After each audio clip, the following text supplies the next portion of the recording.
인류의 정치, 경제, 문화, 문명 활동을 포함한 모든 인간 역사를 세속사 그렇게 말합니다. 그리고 그 세속사 안에는 하나님께서 하나님의 아들 예수 그리스도를 통해서 죄악 가운데 있는 인류를 구원해 가시는 하나님의 섭리가 흐르고 있는데, 이런 하나님의 구원 섭리를 가리켜서 구속사 이렇게 말합니다.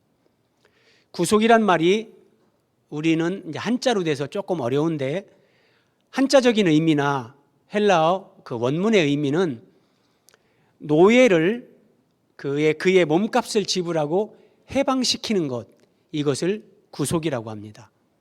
그래서 우리에게 성경적으로 해석해서 적용을 한다면, 하나님의 아들 예수님이 자기의 목숨을 우리의 죄값으로 대신 지불하시고 우리의 죄를 속량하셔서 우리를 구원받게 하시고 죄와 사망과 사탄으로부터 자유케 하는 그런 의미가 있는 겁니다. 그래서 구속이라 그러는데, 성경은 어떤 역사적인 사건들이 분명히 기록되어 있습니다.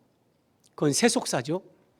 근데 그 역사적인 사건 안에 하나님의 구속사가 담겨 있습니다.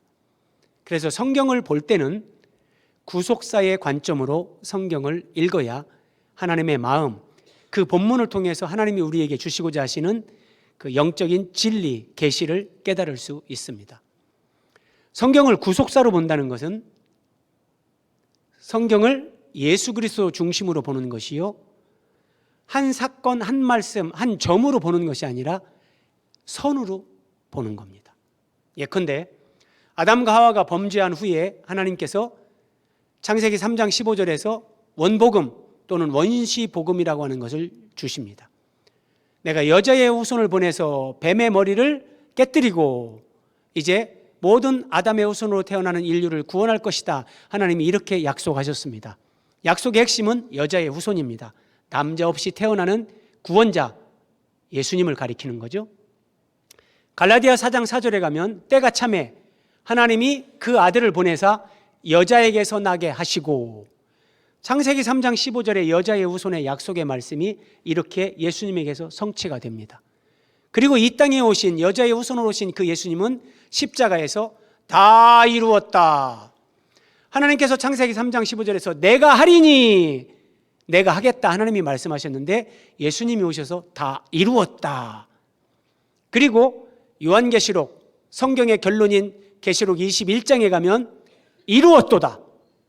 나는 알파와 오메가요 처음과 끝이라. 이렇게 말씀하십니다. 그러니까 성경은 하나님의 구속사로 기록이 되면서 기승전결, 시작이 있고 과정이 있고 완성이 있다는 거예요. 우리가 성경 어디를 보든지 그런 구속사의 맥락에서 성경을 보면 놀라운 하나님의 구원 계시, 하나님의 사랑, 정말 만극하신 그 은혜를 우리는 만나게 됩니다.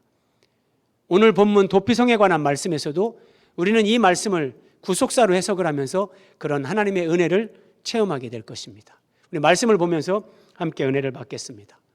여호수아 20장 1절입니다. 여호와께서 여호수아에게 말씀하여 이르시되, 하나님이 지금 여호수아 20장 이 말씀하시는 문맥을 이해할 필요가 있습니다. 여호수아 19장에서 하나님은 지도에 보는 것처럼 이스라엘 12지파에게 땅 분배를 다 마쳤습니다. 땅 분배를 다 마친 후에 그러면 하나님은 이스라엘 백성들에게 어떤 말씀을 주실까? 인간의 생각, 종교적인 관념으로는 땅을 다 나눠줬으니 너희들이 애굽에서 나와서 이제 정복전쟁을 하고 땅 분배하기까지 고생 많았다. 이제 조금 편안하게 쉬어라. 고생했다. 그래서 이스라엘이 하나님 은혜 안에서 잘 먹고 잘 살았더라. 뭐 이런 말씀이 기록될 것 같은데, 하나님은 2절입니다. 이스라엘 자손에게 말하여 이르기를 내가 모세를 통하여 너희에게 말한 도피성들을 너희를 위하여 정하라. 도피성을 정하라. 하나님이 이렇게 말씀하십니다. 12지파 땅 분배를 마친 후에 하나님이 첫 번째 말씀하시는 것은 도피성을 정하라는 거예요. 내가 모세를 통하여 너희에게 말한 도피성, 이렇게 말씀하시거든요. 하나님이 도피성이 얼마나 중요한지 출애굽기에서 처음 말씀하십니다. 민수기에서 말씀하십니다. 신명기에서 말씀하십니다. 여호수아 오늘 20장 여기에서도 말씀하십니다. 하나님이 도피성에 관한 말씀을 4번에 걸쳐 성경에 기록해 주시는데 그만큼 중요한 의미가 여기에 담겨 있다는 겁니다. 자, 도피성을 정하라 그랬는데 어떻게 되는가 한번 보십시오. 오늘 7절, 8절에 보면 납달리 지파의 산지 갈릴리 게데스, 12지파에게 하나님이 땅 분배를 했는데 이렇게 됩니다. 제일 처음에는 납달리 지파가 요단강 서쪽 그 위쪽에 땅을 분배를 받았는데 여기가 갈릴리 게데스, 갈릴리 호수가 있잖아요, 아래에. 그래서 갈릴리 게데스라는 곳에 도피성을 하나 지정하고, 그 다음에 에브라임 산지, 에브라임 지파가 요단강 서쪽에 이스라엘 영토 한 중간쯤에 에브라임 지파가 있는데 거기에 세겜, 여기에 도피성을 또 세우고, 그 다음에는 유다 지파의 산지 헤브론에 유다 지파는 요단강 서쪽에 가장 이제 아래쪽에 해당이 되는데, 자, 여기에 또 헤브론에 도피성을 세웠습니다. 그리고 8절에 보면 여리고 동쪽, 요단 저쪽이랍니다. 요단 저쪽. 지도를 한번 보세요, 여러분. 지중해가 있고, 그리고 지중해 동남쪽에 하나님이 약속하신 약속의 땅 가나안이 있는데, 그 가나안 땅은 북쪽에 갈릴리 호수, 이 호수가 얼마나 큰지 그냥 갈릴리 바다라고도 부르는 겁니다. 이 갈릴리 호수가 있고 그 갈릴리 호수에서 요단강이 쭉 흘러내려옵니다. 이렇게요. 쭉 흘러내려와서 요단강이 이제 사해 여매라고 하는 곳에 여기에 이제 요단강 물이 여기에 고이게 되죠. 자, 그래서 이스라엘 하나님이 주신 가나안 땅 요단강을 중심으로 해서 요단강 동쪽, 요단강 서쪽 이렇게 나뉩니다. 자, 요단강 동쪽, 요단 저쪽이라고 하는 것이 요단강 동쪽인데 여기에는 요단강을 건너기 전에 르벤, 갓, 므낫세 반지파가 이 땅이 너무 좋은 거예요. 그 목초지를 보면서 모세에게 이 두 지파 반이 나와가지고 우리에게 이 땅을 주십시오. 사실은 성경적인 건 아니에요. 하나님이 약속하신 가나안 땅은 요단강 건너서 요단강 서쪽입니다. 그래서 관심 있는 분들은 성경을 찾아보면 이제 신명기나 이렇게 보면 요단강 서쪽을 가나안이라고 합니다. 그런데 요단강 동쪽은 그냥 요단 저쪽 그럽니다. 요단강을 건너야 그게 이제 가나안인데, 자, 어쨌든 그리고 이제 요단강 동쪽에 르우벤 지파 중에서 베셀 여기에 또 도피성을 세우고, 갓 지파 중에서 길르앗 라못 여기에 그 다음에 또 므낫세 지파 중에서 바산 골란을 구별하였으니 6개의 도피성을 지정한 거예요. 하나님이 이스라엘에게 주신 저 영토는 우리나라의 경상북도 또는 강원도보다 조금 큽니다. 그렇게 넓은 땅이 아닙니다. 그렇게 넓지 않은 땅에 6개의 도피성을 지정했다는 것은 굉장히 더 중요한 의미가 있고, 이 도피성이 누구든지 들어가고 쉽게 찾을 수 있게끔 하나님이 그렇게 배려를 하신 건데, 자, 그럼 도피성은 뭐 하는 곳인가? 여러분 한 번씩 다 들어보셨을 건데, 자, 도피성 오늘 3절 말씀입니다. 부지 중에 실수로 사람을 죽인 자를 그리로 도망하게 하라. 이는 피의 보복자를 피할 곳이니라. 도피성은 첫 번째 피하는 곳입니다. 내가 부지 중에 실수로 누군가 사람을 죽였어요. 그때 나를 죽이려고 하는 그 사람을 피해서 피하는 그 피난처 같은 곳, 이게 도피성이다. 그리고 오늘 9절에 보면 이스라엘 모든 자손과 거류민을 위하여 부지 중에 살인한 자가 그리로 도망하여 피의 보복자의 손에 죽지 아니하게 하기 위함이라. 도피성은 피난처이면서 죽지 않게 하는 곳, 죽을 수밖에 없는 사람이 죽지 않게 하는 곳, 다시 말해서 죽지 않게 한다, 구원을 얻게 한다는 거예요. 구원을 얻게 한다는 거예요. 놀라운 말씀입니다. 자, 오늘 3절에 다시 보면 부지 중에 실수로 사람을 죽인 자를 그럽니다. 부지 중에, 제가 한자로 그냥 여러분들에게 써드렸는데, 부지 중에 알지 못하는 가운데, 고의성 없이 실수로, 이런 말이에요. 이렇게만 나오면 우리는 명확하게 알 수가 없죠. 하나님은 아주 자상하신 하나님, 성경에 보면 그 의미들을 다 기록해 줍니다.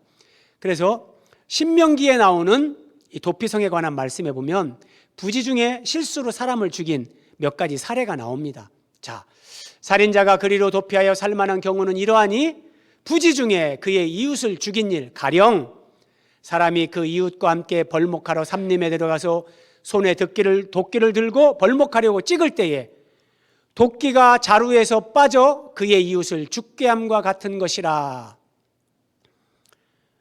옆집 사람과 산에 벌목을 하러 갔습니다.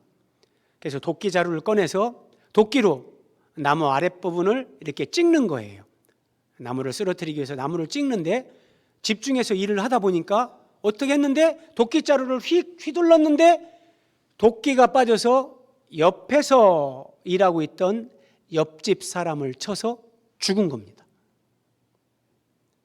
이것은 알지 못하는 가운데 이걸 부지 중에 그러는 거예요. 그런데 자, 여러분 한번 생각해 보세요. 내 아버지가 옆집 아저씨하고 벌목을 하러 갔는데 내 아버지가 옆집 아저씨의 도끼에 죽었어요. 옆집 아저씨가 와서 아이고 아들 정말 미안하게 됐네. 내가 의도치 않았는데 그냥 도끼질을 하다 보니까 이게 빠져서 자네 아버지가 돌아가신데 정말 미안하네. 그러면 그 아들은 뭐라고 하겠습니까?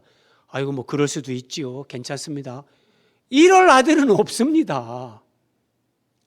그러면은 이제 그때부터 별의별 생각이 다 드는 거예요. 어머니가 얘기합니다. 아들아, 그러고 보니까 3년 전에 옆집 저 김씨 아저씨하고 니네 아버지하고 막걸리 한 잔 먹고 다툰 일이 있었다.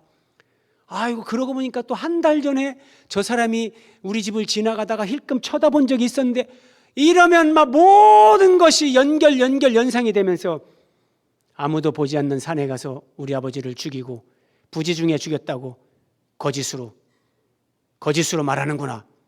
그러면 그 아들은 그 옆집 아저씨를 죽이는 겁니다. 예, 그 아버지에 대한 원수. 예, 그런데 진짜 부지 중에 사람을 죽일 수도 있단 말이죠. 자기가 전혀 의도치 않았는데, 그럴 때 이런 사람은 그 성읍 중 하나로, 6개의 도피성 가운데 하나로 도피하여 생명을 보존할 것이니라. 부지 중에 살인한 자 그가 죽지 않게 하기 위해서 하나님이 도피성을 6개나 지정하셨다는 겁니다. 자, 4절. 그러면 이제 부지 중에 사람을 죽이고 그 죽은 사람의 가족이 그 소식을 들으면 뭐 부지 중에 그랬던지 고의적으로 그랬던지 일단 알 수 없으니까 죽은 집안의 사람들은 이 사람을 죽이려고 쫓아오지 않겠습니까? 그러면 이 사람은 가만히 있으면 죽는 거예요. 그러니까 도피성을 향해서 뛰어가는 거예요. 그리고 도피성에 이르렀을 때 이 성읍들 중에 하나에 도피하는 자는 그 성읍에 들어가는 문 어귀에 서서 그 성읍의 장로들의 귀에 자기의 사건을 말할 것이요. 예, 그 성읍의 장로들 그리고 거기에 거주하는 레위인들에게 자초지정을 얘기하는 겁니다. 제가 나무를 하러 갔는데 정말 그냥 일하다 보니까 나도 모르게 도끼날이 빠져서 이렇게 됐습니다. 그러면 성읍의 장로들과 레위인들이 들어보고 그럴 수도 있겠네. 일단 도피성에 들어오세요. 그들은 그를 성읍에 받아들여 한 곳을 주어 자기들 중에 거주하게 하고, 도피성에 들어가면 이스라엘 백성들은 그 누구도 그 사람을 죽일 수 없습니다. 이게 하나님이 율법으로 명하신 거예요.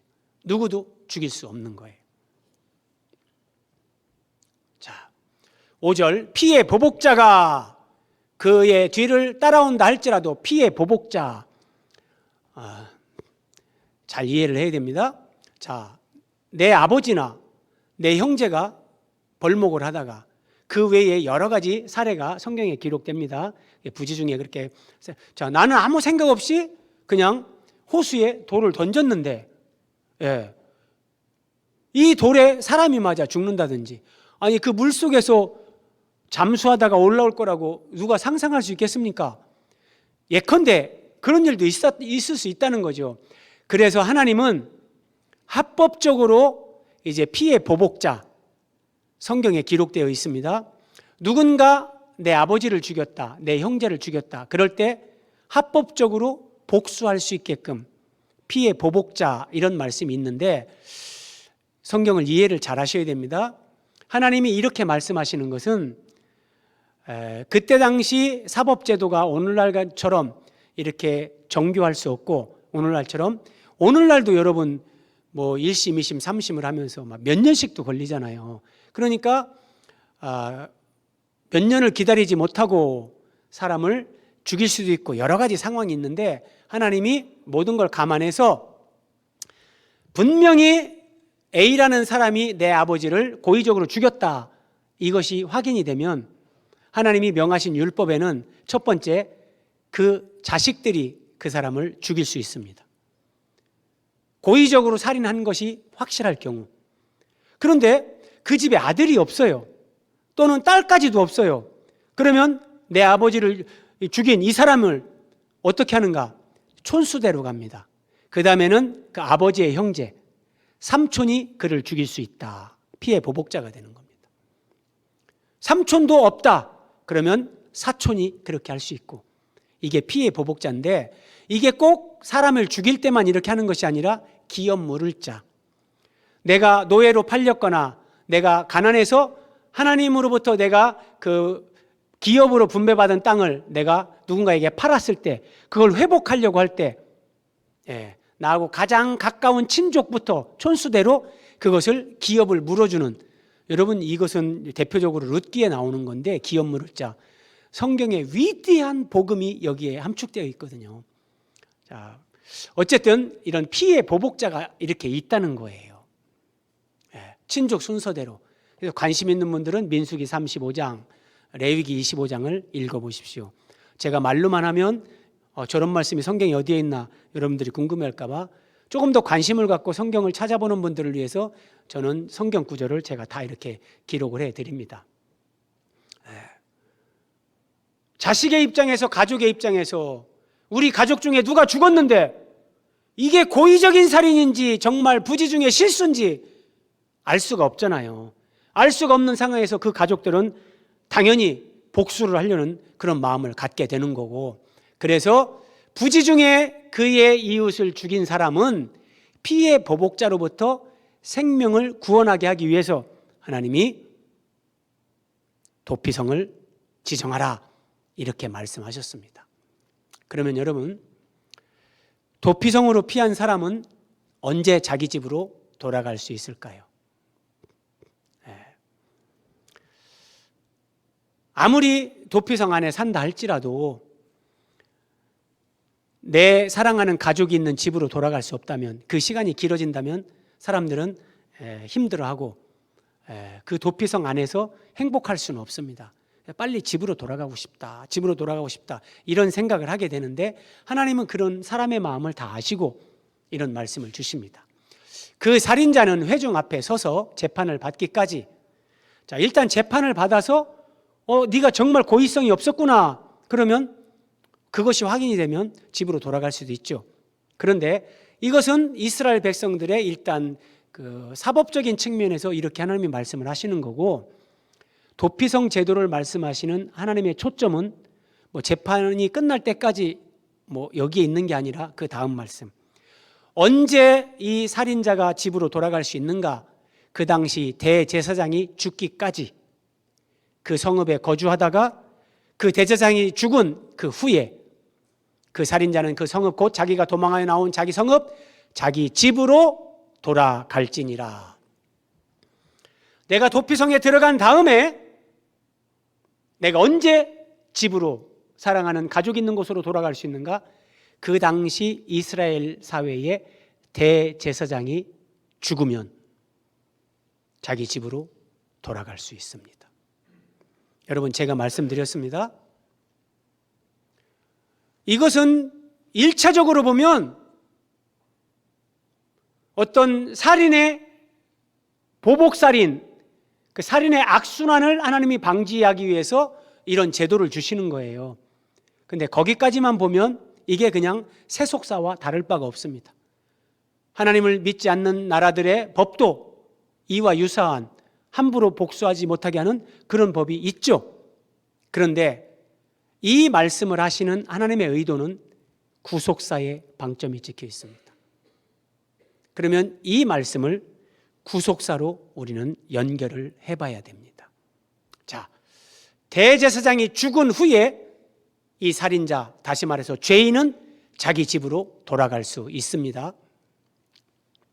그러면 이스라엘 사회에서, 이스라엘 공동체에서 대제사장이 죽었다는 것은 왕정시대의 한 국가의 왕이 죽은 것과 같은 슬픔입니다. 그런데 도피성에 있는 그 살인자, 죄인에게 대제사장의 죽음은 자신이 가족에게 돌아갈 수 있는 기쁜 소식, 복음이 됩니다. 그렇죠? 자, 도피성에 들어간 사람은 대제사장의 은혜를 직간접적으로 입은 사람입니다. 무슨 말이냐면 도피성은 레위인들에게 주어졌습니다. 자, 레위인들은 48개의 성읍을 받아서 흩어져서 사는데 그 48개 성읍 가운데 도피성이 6개입니다. 그래서 레위인들이 도피성에 사는데, 자, 도피성에 온 사람은 장로들에게 얘기하고 레위인들에게 얘기해서 그 얘기를 듣고, 그리고 대제사장은 성경에 그런 것들이 안 나오지만 우리가 유추할 수 있는 것이 대제사장이 예루살렘에 있더라도 헤브론의 도피성에 거주한다 할지라도 1년에 한두 차례씩 도피성을 순찰하는 거죠. 그러면서 그들의 얘기를 듣고 거기에 들어와 있는 그 도피성에 있는 사람의 그런 사건 얘기도 듣고 다 그렇게 했을 거란 말입니다. 그러면 어느 도피성에 살인자가, 죄인이 들어왔든지 그들은 대제사장에게 이걸 보고를 합니다. 그럼 대제사장이 듣고 그래, 일단 그 사람을 도피성에 들여보내라. 그 도피성에 들어온 사람은 대제사장으로부터 이런 직간접적인 은혜를 입었는데 대제사장이 죽기를 한편으로 바라는 마음이 일어나는 겁니다. 내가 가족들에게 돌아갈 수 있는 길은 대제사장이 죽어야 되는데, 하나님, 제가 뭐 나쁜 마음 먹는 건 아니고요. 우리 대제사장이 지금 뭐 나이가 80이 넘었는데 이제는 천국 가셔도 될 것 같은데, 예컨대 어쨌든 이게 역설이에요, 역설. 대제사장으로부터 은혜를 입고 도피성에 와서 생명을 유지하고 있는데 이 대제사장이 죽어야 내가 가족들에게 돌아갈 수 있는데, 이런 생각을 하게 되는 거예요. 그리고 도피성은 오늘 말씀 9절에 보면 부지 중에 살인한 자 그를 죽지 않게 하려 함이라, 분명히 그랬거든요. 도피성의 초점은 죽어야 될 사람이 죽지 않게 하기 위함인데, 역으로 그와 대조적으로 대제사장의 죽음을 클로즈업 시킵니다. 마땅히 죽어야 될 사람은 죽지 않게 하기 위해서 하나님이 대제사장이 죽어야 된다, 대제사장의 죽음을 클로즈업 시킵니다. 이제 혹시 감이 오십니까, 여러분? 하나님은 이 말씀을 통해서 뭘 말씀하시려고 하는지. 그러면 이 말씀을 선으로 연결해 봅니다. 이 말씀은 오늘 우리가 보는 본문, 그러니까 도피성이 4군데 말씀했다겠죠? 출애굽기에 점이 하나 찍혔습니다. 민수기 35장으로 또 점이 찍힙니다. 신명기에 점이 찍힙니다. 이제 여호수아 20장에 점이 찍힙니다. 이 점이 쭉 이렇게 연결되는 거예요. 그러면서 이 점이 어디까지 가냐? 예수님에게까지 연결되는 겁니다. 이렇게 성경을 보는 걸 구속사, 이렇게 얘기를 합니다. 히브리서 3장 1절, 그러므로 함께 하늘에 부르심을 받은 거룩한 형제들아, 우리가 믿는 도리의 사도이시며 대제사장이신 예수를 깊이 생각하라. 구약시대의 대제사장은 우리의 진짜 대제사장 되시는 예수 그리스도를 예표하는 모형과 그림자입니다. 구약시대 대제사장은 하나님 앞에 제사장 직무를 감당하기 전에 자신의 죄를 속하는 제사를 먼저 드립니다. 왜냐하면 그 구약의 대제사장도 우리와 똑같은 죄인이기 때문에요. 그러나 하나님의 아들이 사람이 돼서 이 땅에 오신 예수님은 죄가 없으신 분, 하나님과 사람 사이의 유일한 중보자, 그 예수님이 우리의 대제사장이 되셔서 소나 염소나 양으로 제사를 드리는 것이 아니라 자신의 몸을 하나님 앞에 제물로 드리면서 대제사장의 직무를 감당하셔서 우리의 죄를 사함받게 그렇게 은혜를 베푸셨습니다. 그래서 우리의 대제사장이신 예수 그리스도께서 단번에 죄를 위하여 죽으사, 예수님이 죽으셨어요. 의인으로서 불의한 자를 대신하셨으니 이는 우리를 하나님 앞으로 인도하려 하심이라. 놀라운 말씀입니다. 여러분 대제사장이 죽으면 도피성에 있던 죄인이 자기 집으로 돌아갈 수 있었잖아요. 이게 바로 이걸 얘기하는 겁니다. 아담과 하와는 선악과를 먹고 에덴에서 추방당했습니다. 하나님과 분리 단절이 됐습니다. 우리가 죄 때문에 하나님과 분리 단절된 상태로 태어납니다. 그런데 우리의 대제사장 되시는 예수님이 십자가에서 우리의 죄를 짊어지고 대신 죽으십니다. 예수 그리스도의 그 대속 죽음으로 말미암아 우리가 하나님께 나아가고 하나님께 돌아가는 길이 열리는 겁니다. 하나님과 다시 함께, 하나님 아버지와 함께 다시 사는 것, 이것이 집으로 돌아가는 겁니다. 내 하나님 아버지가 계신 그곳, 영원한 집 천국으로, 하나님 품으로 우리를 하나님 앞으로 인도하려 하심이라. 하나님은 부지 중에 살인한 자가 대제사장의 죽음으로 자기 집으로 돌아가는 이 단순한 법률 하나를 통해서 이 구속사에 하나님의 구원, 예수 그리스도의 우리를 위해 대신 죽으시는 대속 죽음, 이 구원을 우리에게 지금 계시하는 겁니다. 정리하면 이렇게 됩니다.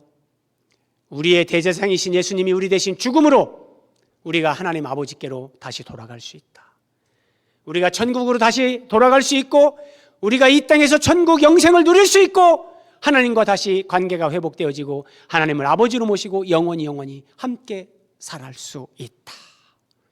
하나님은 도피성 제도를 통해서 대제사장이 죽으면 너희가 집으로 갈 수 있어, 이 말씀을 통해 이걸 말씀하시는 겁니다.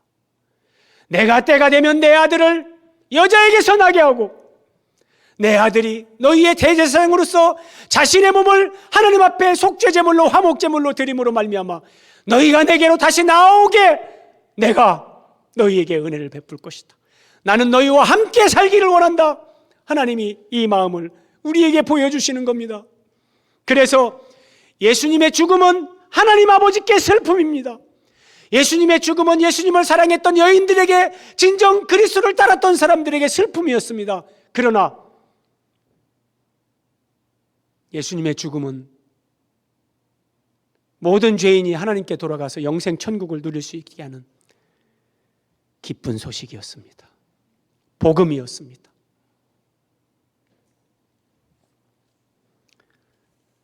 (7절을) 다시 보겠습니다. 이에 그들이 납달리의 산지,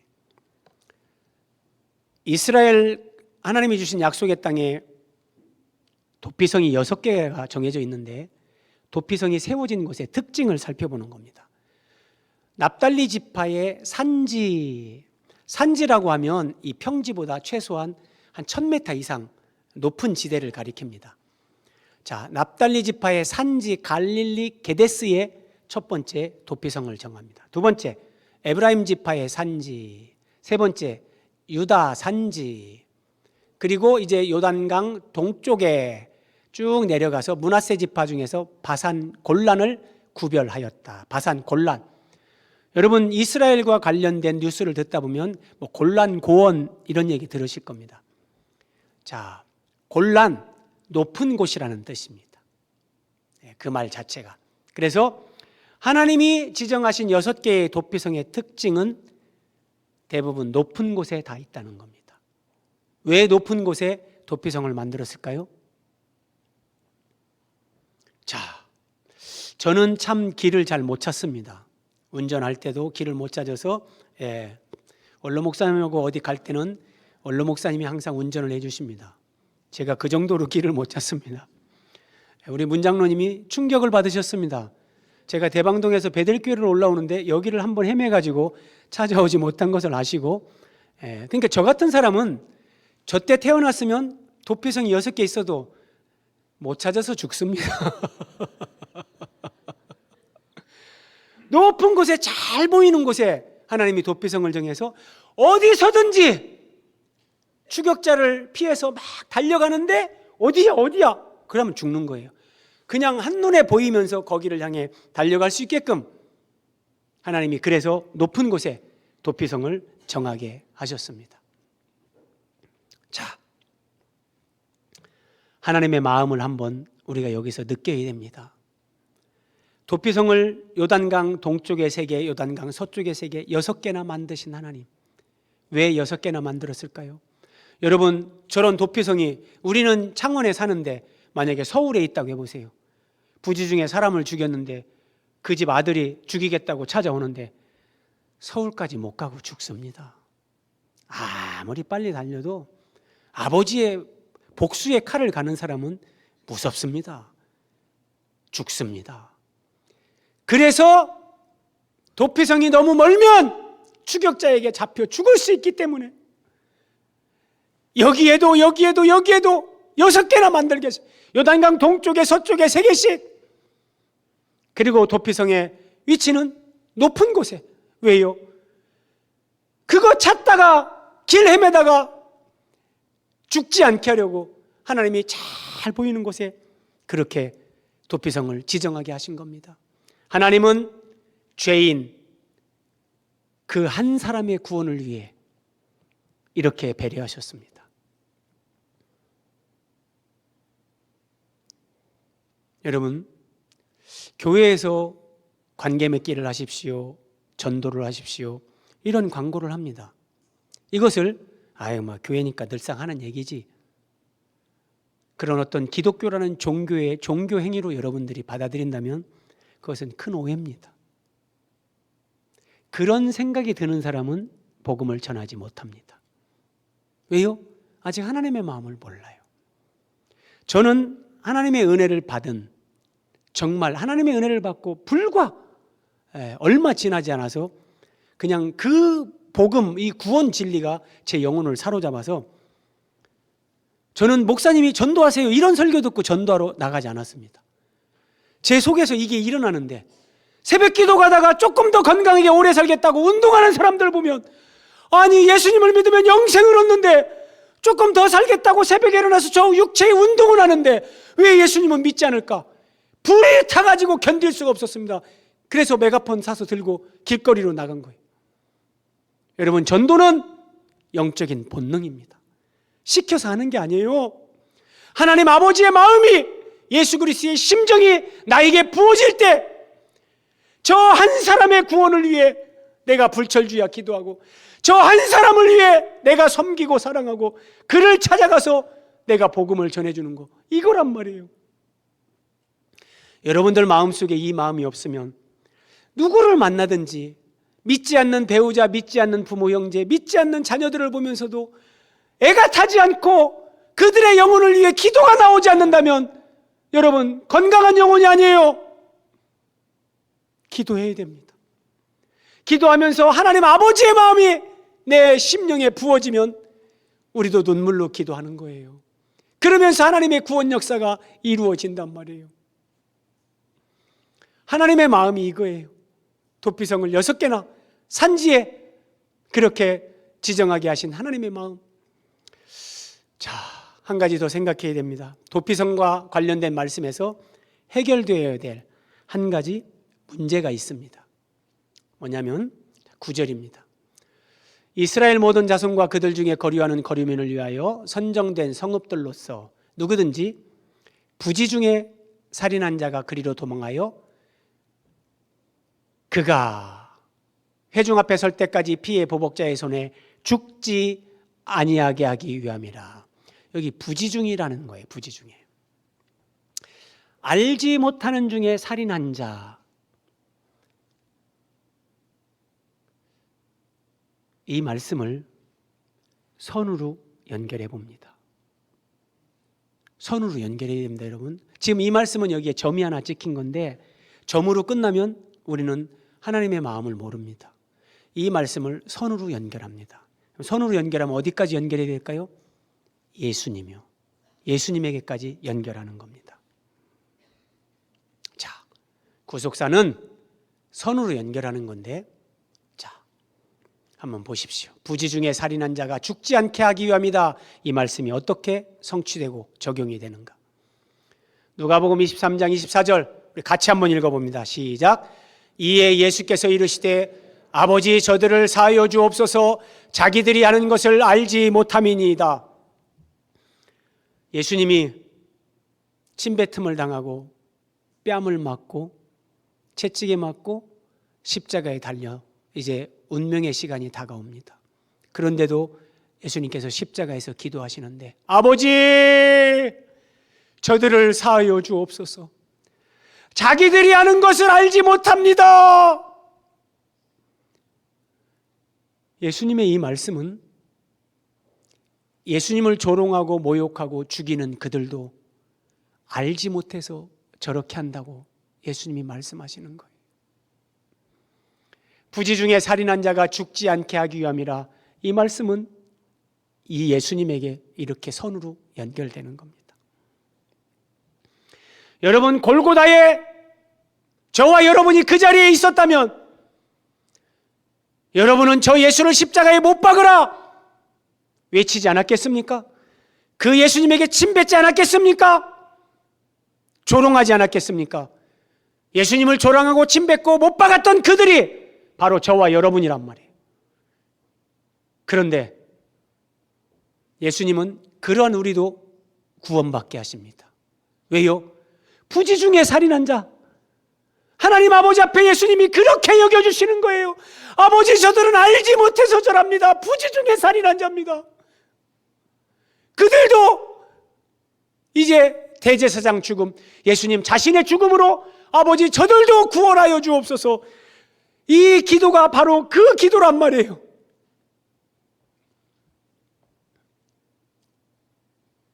예수님은 십자가에 죽어가면서도 자신을 죽인 자들까지도 구원 얻을 길을 열어주셨습니다. 예수님이 한 말씀 하시는 게 그냥 하는 게 아니에요. 사복음서에 기록된 예수님의 한 말씀, 한 행동은 다 구약의 성경을 이루는 것이고 우리의 구원을 이루는 겁니다. 예수님은 요한복음 8장 44절에서 사탄 마귀를 가리켜서 처음부터 살인한 자다. 그는 거짓의 아비다. 진리가 없다. 그렇게 말씀하셨어요. 그러니까 아버지 저들을 사하여 주옵소서. 자기들이 하는 것을 알지 못합니다. 이 예수님의 기도에는 이런 의미가 함의되어 있는 거예요. 아버지 저들은 사탄 마귀에게 속아서 사탄 마귀의 하수인 역할을 하고 있는데 알지 못해서 그런 겁니다. 저들을 용서해 주시고 저들도 구원해 주십시오. 이렇게 기도하는 겁니다. 그러나 여러분, 사탄은 구원받지 못해요. 사탄은 처음부터 알고 살인한 자, 예수님을 죽이는 자이기 때문에요. 그래서 어떤 죄인도 구원받을 수 있게끔 우리의 대제사장이신 예수님은 십자가에서 그 구원을 이루신 겁니다. 자, 오늘 마지막 화면입니다. 여호수아에 나오지 않는 도피성에 관한 말씀, 민수기 35장 말씀을 한번 봅니다. 그러나 살인자가 그 피하였던 도피성 지경 밖에 나가면, 자, 도피성에 들어갔는데 그 기간이 길어집니다. 너무 무료합니다. 그래서 도망가는 사람도 아마 속출할 수 있고요. 또는 제사장님, 네 조금 여기 성 밖에 나가서 조금 산책 좀 하고 오겠습니다. 세상 바람 좀 쐬고 오겠습니다. 이런 사람도 있을 수 있는 거예요. 도피성 지경 밖으로 나가면, 그런데 혹시라도 그 기회를 엿보던 피해 보복자가 숨어 있다가 그런 사람을 딱 드디어 네가 나오는구나, 그럼 죽일 수 있다는 거예요. 이 사람이 도피성 밖으로 나가서 피해 보복자에게 그가 죽임을 당할지라도 그 죽인 사람은 죄가 없다, 이런 얘기예요. 자, 무슨 말이냐면 도피성 지경 밖에는 구원이 없습니다.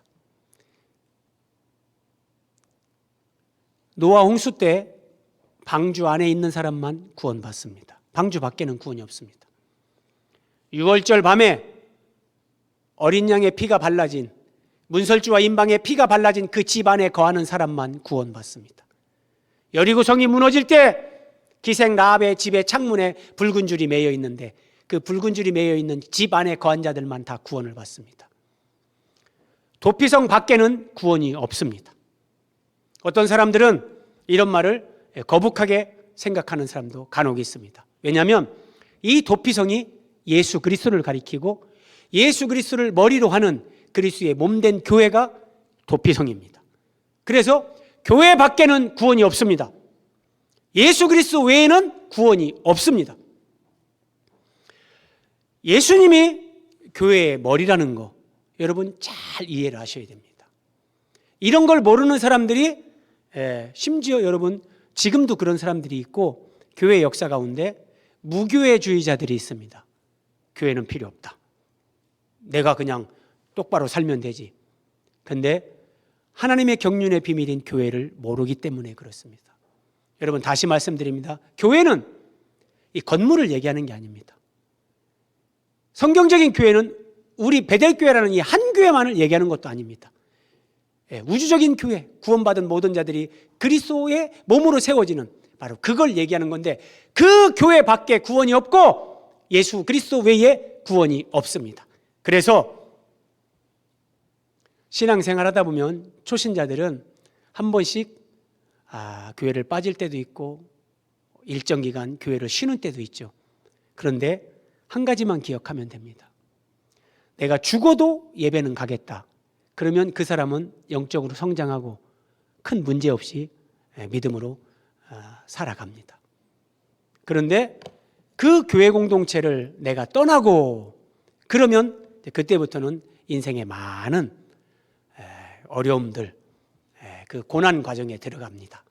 그래서 이것을 아는 사람들은 교회를 사랑합니다. 교회가 거룩한 교회, 진리의 공동체가 되게 하기 위해서 비진리, 교회 안에 세속적인 것이 두르는 것들을 예의주시하면서 그런 부분들을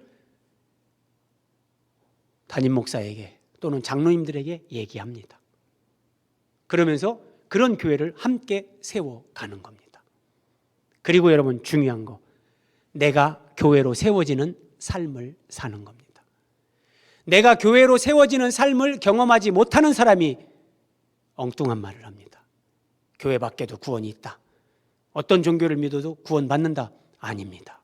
내가 교회로 세워지는 그 은혜를 경험하는 사람들은 말 안 해도 다 압니다. 그래서 내가 구원받은 것에 머물지 말고 교회로 세워지는 그 삶을 여러분들은 지속적으로 살아가야 됩니다. 자, 도피성을 6개나 산지에 만들게 하신 하나님 아버지의 마음, 예수님의 죽음을 통해 죄인을 구원하시는 하나님 아버지의 마음을 우리가 느낄 수만 있다면, 그러면 여러분 우리가 왜 교회를 사랑해야 되고 우리가 교회로 세워져 가야 되고 우리가 교회를 통해 죽어가는 영혼들, 그리스도 없이 살아가는 영혼들을 구원해야 되는 이것이 어떤 것인지 더 이상 말해도 본인이 알게 되고 그 삶을 사는 겁니다. 도피성을 생각하시면서 우리가 예수님을 죽인 자인데 우리가 구원받았잖아요. 여러분, 이 세상에는 예수님 없이 살아가면서 지금도 죽지 못해 사는 사람들이 많습니다. 밤에 잠을 자지 못해서 수면제 아니면 잠을 자지 못하는 사람들이 있습니다. 자살을 생각하면서 죽음을 생각하면서 사는 사람들이 우리 주변에 정말 많습니다. 그들에게 예수 그리스도가 필요하다고요. 그들에게 우리가 전해주지 않으면 그들은 들을 방법이 없어요. 우리가 기도하고 성령의 인도를 따르면 그들을 만나고 그들에게 이 복음을 전하도록 성령께서 인도하시고, 죽을 수밖에 없는 그들도 우리 대신 죽으신 대제사장 예수 그리스도를 통해서 죽지 않고 살게 하시는 하나님의 은혜가 그들에게도 임할 수 있는 것입니다. 이런 하나님의 사람들로 저와 여러분이 주님 앞에 아름답게 쓰임받기를 예수님의 이름으로 기원드립니다.